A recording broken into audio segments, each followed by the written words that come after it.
Vamos a empezar ahora el encuentro número 3 y vamos a referirnos a dos aspectos de aplicación de la condición de extinción E1. Ya hemos hablado de ella, pero ahora vamos a profundizar un poco más. Primero vamos a hablar de las exigencias de cumplimiento de dicha condición en edificios que no son de viviendas. Y el segundo punto que vamos a analizar después es cómo impacta en nuestro trabajo la evaluación del cumplimiento de esta condición de extinción. Entonces, vamos a arrancar con lo primero que menciono, es decir, a las exigencias de cumplimiento de la condición de extinción E1 en edificios que no son de vivienda. Recuerden que en un edificio de viviendas veníamos condicionados el cumplimiento de la condición de extinción E1 solo por la altura. O sea, los edificios que tenían más de 47 metros o que tienen más de 47 metros tienen que cumplir esa condición.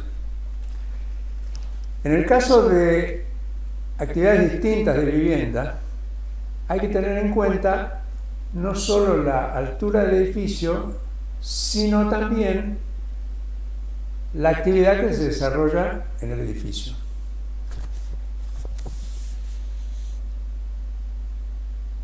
Entonces, vamos a decir que en los edificios que desarrollan actividades distintas de vivienda, pero superan los 47 metros, tienen que cumplir la condición de extinción E1. Es decir, por encima de los 47 metros se homogeneiza todo, viviendas y actividades distintas de vivienda, o sea, todo lo mismo, arriba de los 47 metros. Por debajo de los 47 metros, entonces ya no, ya es distinto, y entonces depende de las actividades solamente, es decir, por debajo, una vez que fijamos los 47 metros, por debajo depende de las actividades. El universo de actividades que analiza el código, que establece el código, es bastante amplio. Pero nosotros vamos a tomar de ese universo solamente aquellas actividades que se desarrollan en edificios donde nosotros trabajamos, o sea, edificios donde nosotros mantenemos la instalación. Entonces vamos a analizar solamente esos casos. ¿De qué casos qué? De edificios que atendemos o que hemos atendido. Hay algún caso de edificios que hemos atendido, ya vamos a ver. Entonces, respecto de estas actividades de edificios donde nosotros mantenemos o hemos mantenido, entonces vamos a analizar dos o tres actividades diferentes que tienen a su vez su propia condición de extinción o condición de aplicación de la extinción. El primero, la primera actividad o el primer grupo de actividades que tienen la misma exigencia de cumplimiento está formado por un grupo de actividades relativamente diferentes, que entonces resulta que por la exigencia del código están agrupadas todas juntas. Una de ellas es hoteles, bancos, actividades administrativas, o sea, oficinas en general, locales comerciales, sanidad, entendiendo como hospitales, sanatorios, clínicas, educación, colegios primarios, secundarios, universidades, y actividades culturales. O sea, este conjunto de actividades tiene una misma exigencia. ¿Y cuál es la exigencia? Bien, si por encima del nivel de vereda, o sea, del nivel 0 del edificio, la actividad ocupa más de 1.500 metros cuadrados, entonces tiene que cumplir la condición de extinción E1. Si la actividad ocupa pisos inferiores, o sea, por debajo del nivel de terreno, si la superficie es mayor de los 800 metros cuadrados, entonces tiene que cumplir la condición. Me parece que me olvidé que en este grupo están los locales comerciales. Locales comerciales, entendidos como un local que tiene salida a la calle, es único. Estamos refiriéndonos a un único local que tiene, por ejemplo, salida a la calle. Eso también está dentro de este grupo. La siguiente actividad que tiene una exigencia distinta es la de galerías comerciales. Entendiendo como galería comercial un lugar donde hay diversos locales comerciales de menor dimensión, obviamente, y entonces en el caso de los locales contenidos en esta galería comercial, le dan justamente esa categoría, la de galería comercial. Bien, las galerías comerciales entonces tienen por encima del nivel de terreno que cumplir la condición de extinción en 1 cuando superan los 1000 metros cuadrados. Si se trata de que la actividad se desarrolla por debajo del nivel 0, o sea, en el nivel de subsuelos, entonces la limitación está en los 500 metros cuadrados. Por encima de los 500 metros cuadrados hay que cumplir con la condición. La tercera actividad es la que se desarrolla en garajes y cocheras. En este caso, por encima del nivel de terreno, tenemos que, por encima de los 500 metros cuadrados, hay que cumplir. Y en el caso de los subsuelos, o sea, por debajo del nivel 0, el límite está en los 150 metros cuadrados. Es decir, por encima de esa superficie hay que cumplir. Ven que en el caso de las cocheras hay una diferencia muy importante entre lo que es por encima del nivel 0 y por debajo del nivel 0, no tanto como los otros. Acá hay una diferencia mucho más marcada. Por último, tenemos una actividad que en realidad no es que hemos tenido muchos edificios, pero sí hemos tenido algunos, y es la que se refiere a cines y teatros. En este caso no habla de superficies ni de nivel de terreno, sino que dice para cualquier nivel, cuando la actividad se desarrolla con más de 200 localidades, o sea, 200 asientos, entonces hay que cumplir con la condición. Entonces no importa el nivel, si la superficie está ocupada por más de 200 localidades, entonces hay que cumplir con la condición de extinción. En última instancia, no está hablando de superficie, pero está hablando indirectamente de superficie, porque a mayor cantidad de localidades, mayor superficie. Así que bueno, es otra forma de expresar el mismo concepto, el de la superficie. En el caso de cines y teatros aparece una exigencia adicional que no tienen todos los demás edificios y actividades, sea de viviendas o actividades que tienen que cumplir la condición E1, que es que el volumen de la reserva de incendios, ya sea en tanque elevado o sea en cisterna, tiene que superar los 10 metros cúbicos. O sea, el mínimo, recuerden que era de 10 metros cúbicos. Bien, en el caso de cines y teatros, ese mínimo es de 20 metros cúbicos. O sea, en cualquier cine, en cualquier teatro, el tanque elevado o la cisterna para más de 200 localidades tiene que tener como mínimo 20 metros cúbicos. Vamos a comentar ahora otro tema. El segundo punto que yo les mencioné al principio. O sea, ¿cómo impacta en nuestro trabajo la evaluación del cumplimiento de la condición de extinción E1? Hay algo que quiero aclarar, que es que esto que voy a mencionar a partir de ahora se refiere al cumplimiento de esta condición de extinción para cualquier tipo de edificio o actividad. O sea, esto que vamos a mencionar ahora ya no se refiere a actividades especiales o viviendas separadamente, sino a todos los edificios que tienen que cumplir la condición de extinción E1. Y acá vamos a hablar de dos aspectos diferentes. Uno es cuando llegamos a un edificio, ingresamos a un edificio, la primera pregunta que cabe es, ¿este edificio tiene que cumplir la condición de extinción E1? Porque si no tiene que cumplir, bueno, haremos un trabajo. Pero si tiene que cumplir la condición E1, vamos a tener que hacer otro trabajo. Entonces lo primero que tenemos que hacer es verificar la altura del edificio. Si tiene más de 47 metros, directamente tiene que cumplir la condición E1, independientemente de la actividad. Ya lo dijimos. Por el contrario, si tiene menos de 47 metros de altura, entonces tenemos que verificar si en el edificio hay alguna actividad diferente. Entonces, ¿qué actividad se desarrolla en el edificio que sea diferente de viviendas? Por otro lado, ¿qué superficie ocupa esa actividad diferente?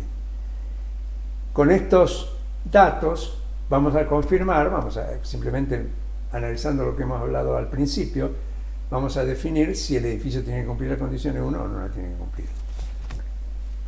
Más o menos ese sería el esquema, creo que está claro.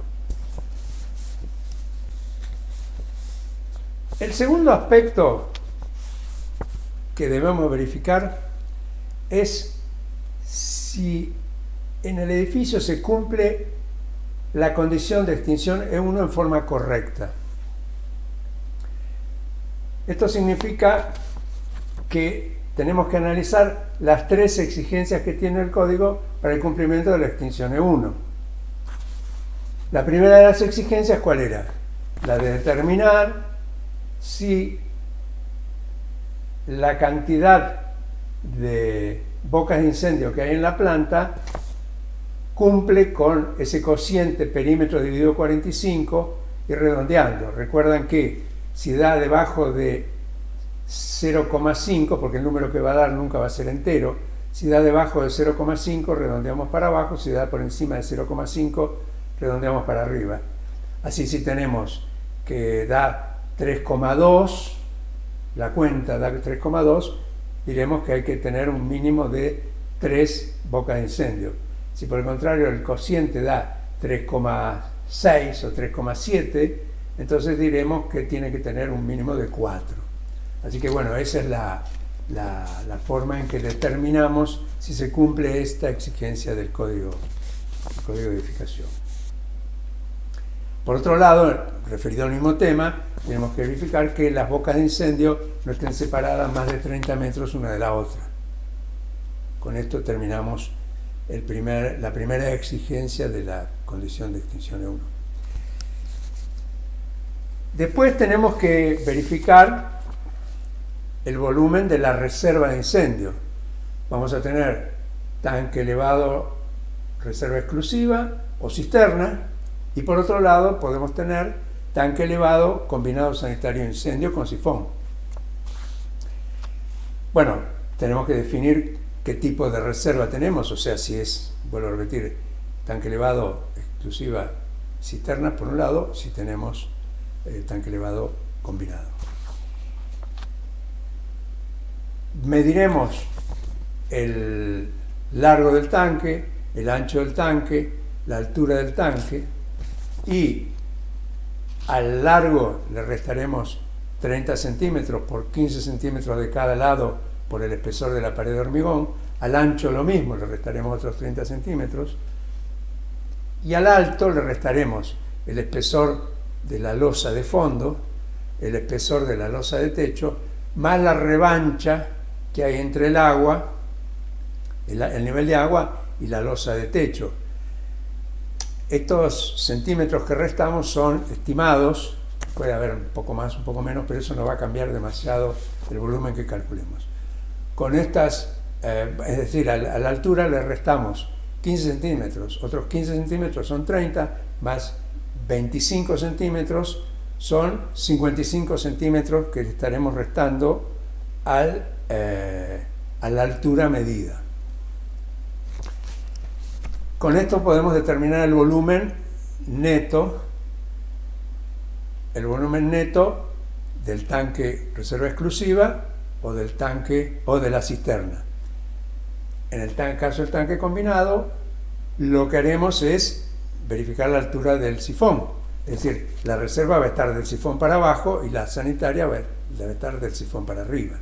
Así que bueno, con todo esto determinamos el volumen tanque y ahí podemos ver si se cumple con el volumen exigido por el código en función de la superficie.